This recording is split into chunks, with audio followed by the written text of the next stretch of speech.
Hello, and welcome to Business Lessons from the Military. I'm your host, Kevin Bemmel, and we are here every Tuesday morning at 11 a.m. Pacific Time, 2 p.m. Eastern Time, to talk about how we can take military doctrine, military history, the leadership practices of great military leaders, and use them to improve our businesses and our professional lives. So for the last several weeks, we've been talking about Marine Corps warfighting doctrine and specifically how we can apply that to making our businesses operate better. So I'm going to go ahead and get right into the presentation for today. And, as a good former military guy, I have my PowerPoint ready. Look at that, see? It's even got the that sort of military background there. In any event, here we are, and oops, let's see, it goes back. I don't know why it went backwards. And everything we do on the Way to Wow shows relates to the three pillars of attainment. So we're here in the pursuits pillar, primarily dealing with the finances realm. All right, and in previous episodes, I've dealt with other parts of the conduct of war as applied to business. So that includes the concept of maneuver warfare, orienting on the enemy, the philosophy of command, shaping the action, decision making. Last week, we talked about mission tactics. So if you are interested in any of those topics, I encourage you to go to our YouTube channel, youtube.com/@thewaytowow, and you can see all of our previous episodes, not only of this show, but of my other two shows as well. So today, at Automatically Advanced, we're going to talk about the idea of commander's intent. Now, in previous episodes, we've talked about the inherent chaos that comes that happens on the battlefield, and I've mentioned this phrase attributed to the German Field Marshal von Moltke: "No plan survives first contact with the enemy," and that is as true in the business world as it is in warfighting. We cannot predict accurately how people will respond. There have been numerous examples of huge companies spending millions upon millions of dollars on customer research and making decisions that just went, kabloom when the product or service was launched. So there's just we cannot know for sure how customers, clients, suppliers, et cetera, are going to respond to a new business initiative. And so there is, as a result, an inherent chaos that goes on in the business world. And so what we want to do is shape our businesses so that they can respond as quickly as possible to the chaos, certainly, but also to the larger changes in the economy, in the business world, how things are done, right? So right now, one of the big things going on is, they call it AI. It's really large learning machines, or I forget what the exact term is. But in any event, how we are going to use this in our businesses is a big question. And my friend Michael and I talk about this pretty regularly, both on how it can be used in people's lives and how the people who are building these large language models are going to profit from them. So I've used ChatGPT a few times. I used Bard earlier today. And I'm trying to figure out, how can I use this tool in my business in order to make myself more productive, make my business more productive, and therefore make my business more profitable. If I can't figure that out, I won't pay for these services at the point where they start charging for them. Right now, the version of ChatGPT I'm using is free.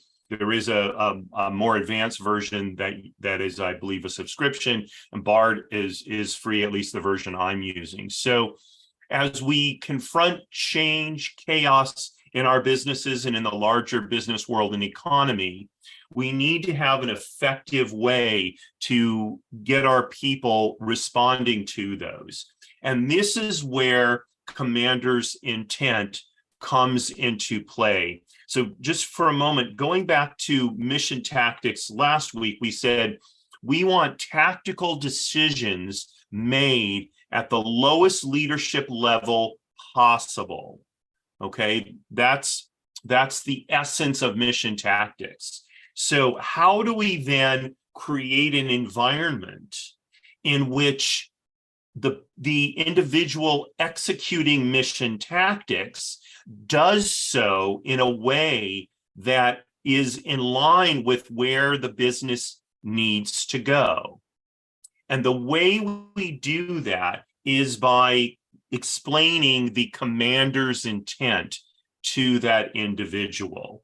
Okay, now in a military unit, we talk about commanders. So for a company of soldiers or a company of Marines, the commander of that is probably going to be a captain or somebody at that level, perhaps a first lieutenant. Okay. In the business world, we don't call them commanders. We may call them foreman. We may call them supervisor. We may call them manager. We may call them vice president, right? We have different names for leadership in the civilian world than we do in the military world. But the two essentially mean the same thing. The commander is the one who has responsibility to oversee a certain group of people and make sure that the work that they're doing is fulfilling that person's commander's intent, right? So the idea is there's several echelons of leadership. Now, in the military, there's a lot. So in an Army or Marine Corps unit, the highest level is going to be a general, probably like a brigadier general or maybe a major general, a 1 or a 2-star general. From there, you're going to go down to a colonel. You may have a lieutenant colonel or a major at the battalion level. And then from there, you'll have a captain at the company level. And then at the smaller unit level, you'll have a first or second lieutenants, right? So you can see you have several echelons. Business used to be very much like that, especially how it developed after World War II. Nowadays, the trend is to have as few echelons as possible in order that there's as free communication between the most senior leadership and the more frontline leadership as possible. Okay, so you may not have, store manager, area supervisor, regional manager, vice president. You may not have all those layers of leadership anymore in a particular business. It depends on the business. But in any event, all of those are commanders in the sense that they have responsibility for a certain group of people, and they have the responsibility to see to it that that their commander's intent, their vice president's intent, their manager's intent is actually met. Okay, so whenever we give people directions, what we want to do is explain to them what is the mission and why.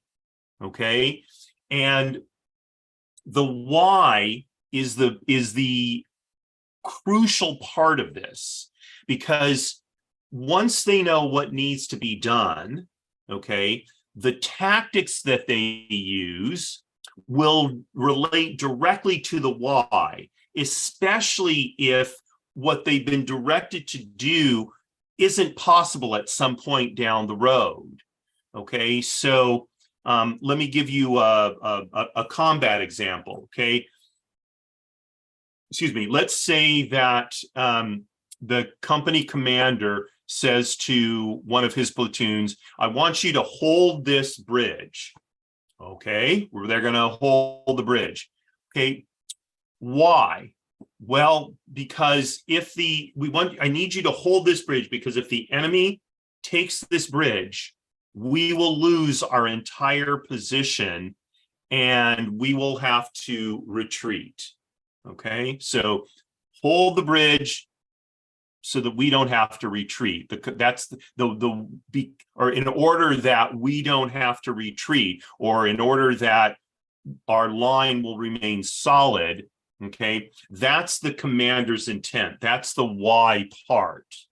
Okay, notice that the commander did not say how to hold that bridge.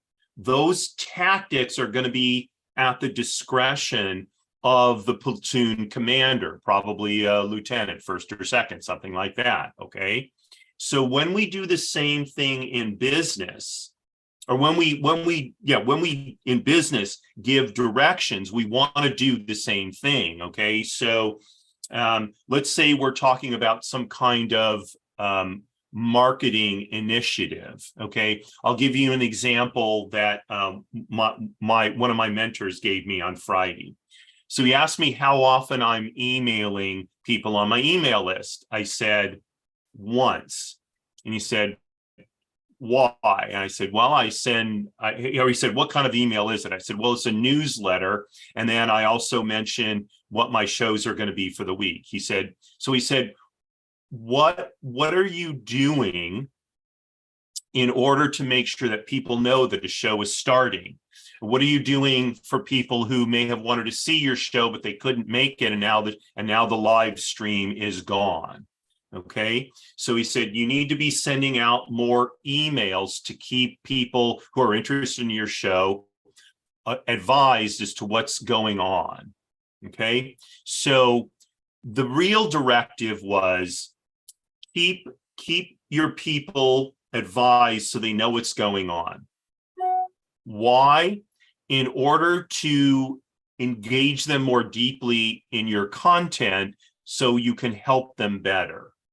Okay, so the commander's intent, in this case, he's a mentor, but a commander in the sense of he's the one giving me direction to help me improve my marketing. So the commander's intent is to help more people and help them better. Okay, that's the commander. That's the why behind all of this. In the end, that's why that's why I do these shows. Okay, so the direction then is use email to do that. Okay, now in terms of actually writing the emails and when to send them and how to send them, all of that, those tactics are left up to me as the sort of commander on the ground, so to speak. Okay, so how I do that, I have to look at specifically what my shows are, what my audience is, those kind of things, and I have to kind of play around with them a little bit to see what works best. Okay, but the main thing to take away is I have a strong why, and the strong why is to be able to help more people. Okay, that's why I'm doing this. Now, as we look at developing a commander's intent, we want it to have two qualities. One is that it be compelling. I'm pointing at my screen there. And the other is that it be concise. Okay, we want it to be compelling so that the person will sort of feel the urgency of it or the desirability of it. Okay, why this intent is important. Okay, can you imagine a commander's intent? Well, I want you to use email more because I like email. It's like, okay, well, you like email, great. I mean, that's not very compelling. Okay. On the other hand, if he says, I want you to use email more because that will allow us to help more people, to reach more people with things that can make their life better, that's compelling. Okay. And we want it to be concise so that it's easy for people to remember. If it's a long, rambling commander's intent, people they're not going to remember that. I was like, wait, give me that again. Well, wait, okay, there were 5 parts to that? No, that's not good. And think about it in the context of battle, right? You call your platoon commander into the company headquarters. Okay, here's what I want you to do, and here's why. And like 30 minutes later, wait, sir, what was that? Why again? It's like, and meanwhile, the battle is going on. There's just not time to do that. So the commander's job is to think these through very clearly so that he can convey a short, compelling rationale for why he's calling for whatever action he's calling for. Okay, we have the same obligation in business. Okay, whether we're talking about marketing, sales, improving production, they've got to be compelling. And oftentimes, these days especially, that's going to mean something more than we'll make more money or we'll save money. Now, obviously, we want our business to be profitable, of course. And if we have larger profits, then we're able to do more things. So we're able to pay our people more, or maybe we're able to lower our price so that more people can afford our product or service, whatever it is. But the numbers are, in essence, how we keep score of how well we're doing in terms of serving our customers and clients, and how well we're able to compensate our people.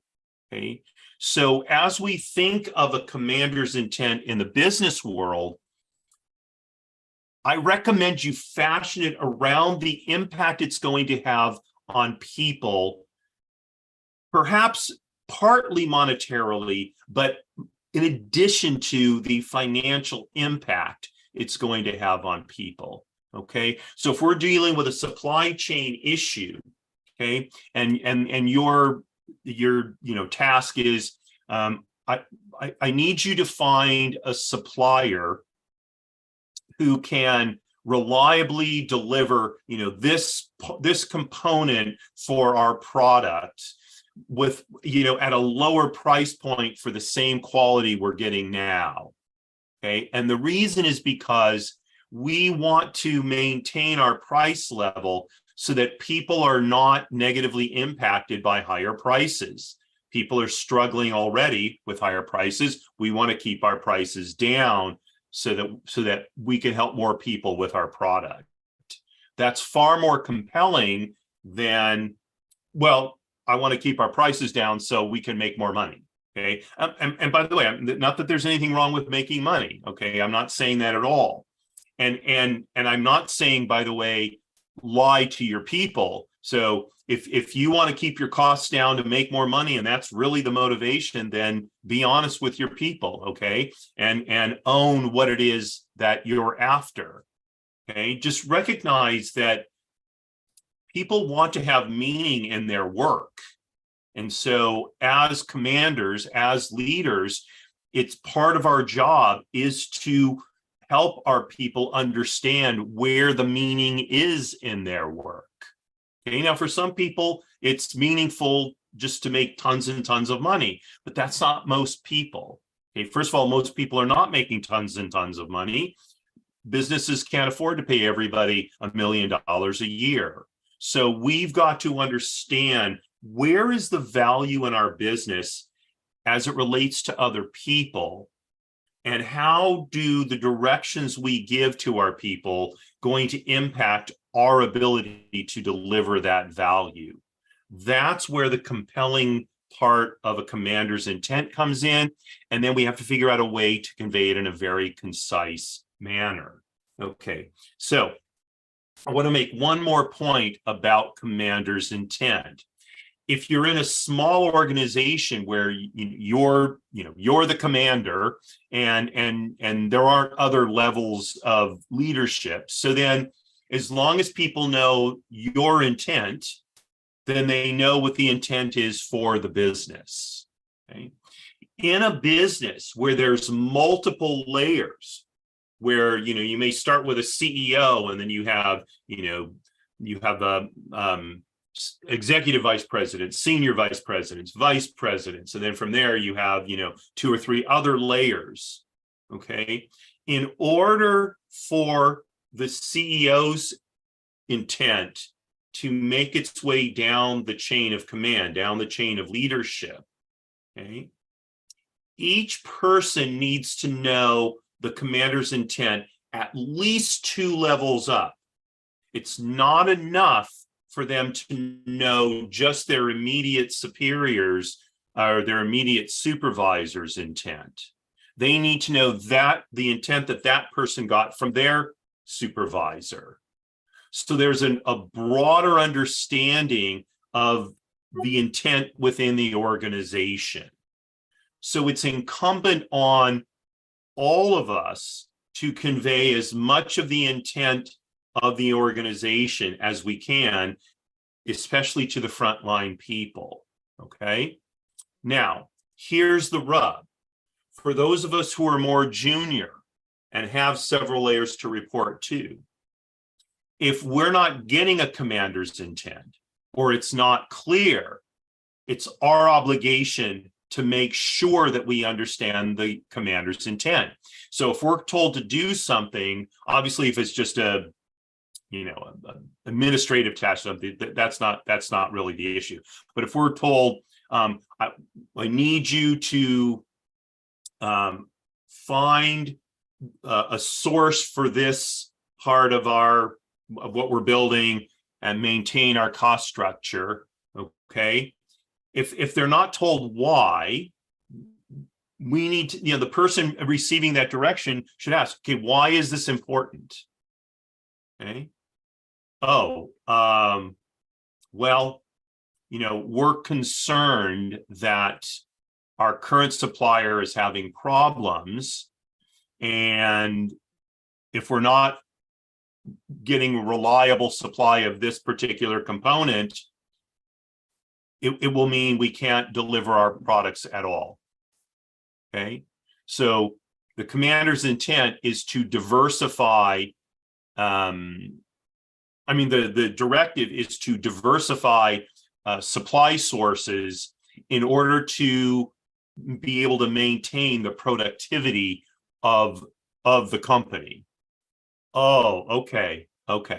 So we're not firing the current supplier. No, it's just we want to make sure we have backups because, they're not able to supply us as much. Or, this is confidential, but we're looking to replace this supplier.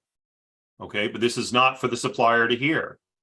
Okay, and this gets down to, maybe you don't want the current supplier to know for whatever reason, right? If the person doesn't know the intent behind the directive, then that frontline employee could mention something to the current supplier, not knowing that he shouldn't have. Okay. And as a frontline employee, you don't want to do that, right? So that's why asking for the commander's intent, asking for the why behind the directive you've gotten is so important. So the development and understanding of commander's intent is kind of a two-person function, if you will.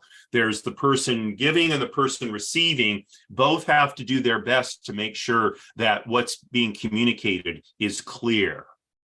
Okay, so that's the commander's intent, and it may be difficult at first, and there's a tendency to sort of want to keep things confidential or things like that.